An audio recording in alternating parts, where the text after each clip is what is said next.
Así iniciamos esta su cápsula informativa. Continuamos en su informativo y le platicaremos cómo Epigmenio Ibarra nos platica cómo de la mano del PRI nació el narco en nuestro país.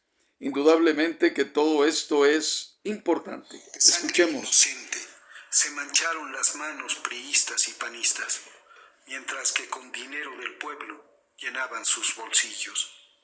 Fue para ellos la violencia un instrumento para mantenerse en el poder. Es la violencia a la que hoy pretenden recurrir para intentar recuperarlo. Hay quien dice que exagero cuando hablo de esta afición de la derecha conservadora por la violencia, y sostiene que por recurrir constantemente a la memoria y reflexionar sobre las causas del derramamiento de sangre en México, vivo aferrado al pasado. A quienes esto piensan, respondo con José Saramago: sin memoria no existimos, y sin responsabilidad quizás no merezcamos existir.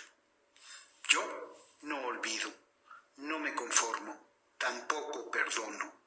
Asumo la responsabilidad de buscar y señalar a los culpables.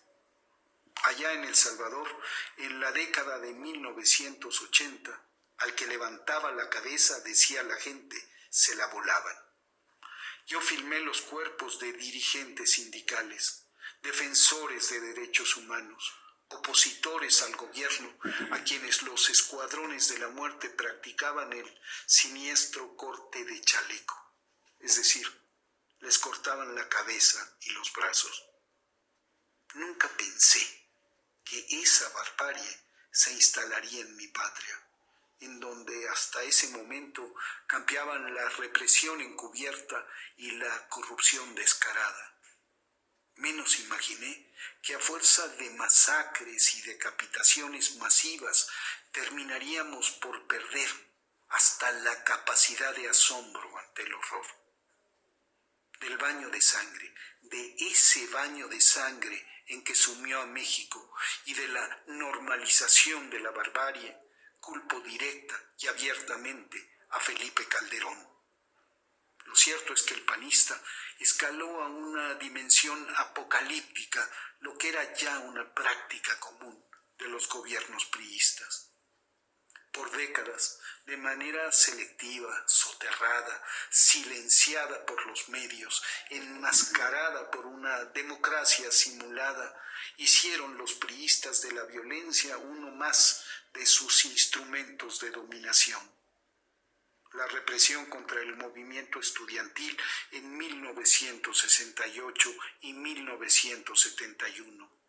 La guerra sucia, el aplastamiento de los movimientos sindicales, la persecución a las y los opositores, masacres como la del Charco, Aguas Blancas o Acteal, y luego Atenco, Lomas de Salvarcar, San Fernando, Tanguato, Nochistlán o Ayotzinapa, nos hablan de cómo criminales con la complicidad de otros criminales sometieron por décadas a México. De la mano del PRI nació el narco. De los sótanos del Estado salieron los grandes capos. Por la corrupción se enriquecieron. Gracias a la impunidad, consolidaron su poder hasta volverse la otra cara del régimen. Vicente Fox Quesada le cedió el territorio y Calderón, con el pretexto de recuperarlo, desató la masacre. Los usó para ganar una legitimidad de la que de origen carecía, y con el despliegue masivo de tropas y las operaciones de aniquilamiento terminó por convertirlos en una temible fuerza de combate. Dedicado a arrematar los bienes de la nación, Enrique Peña Nieto simplemente continuó la guerra. Como con votos se aprecia imposible que vuelva al poder, y consciente de que, como dice Cicerón, en medio de las armas las leyes enmudecen, la derecha más radical intentará, estoy seguro, volver a lo que mejor conoce, el uso de la violencia.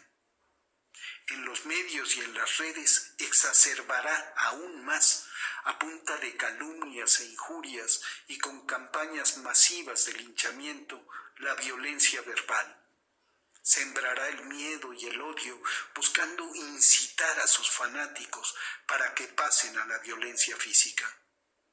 En el terreno y de la mano del narco con el que siempre ha tenido un alto grado de complicidad, de la que Genaro García Luna no es sino el ejemplo más reciente. Es presumible que incremente acciones coordinadas para desestabilizar al gobierno de Andrés Manuel López Obrador y, si le es posible, descarrilar el proceso electoral. Con violencia gobernaron hasta que la sociedad les perdió el miedo. Hoy, con más violencia, pretenden volver. De la mano del PRI creció el narco. Epigmenio Ibarra, sigan conmigo, estamos en este su espacio informativo.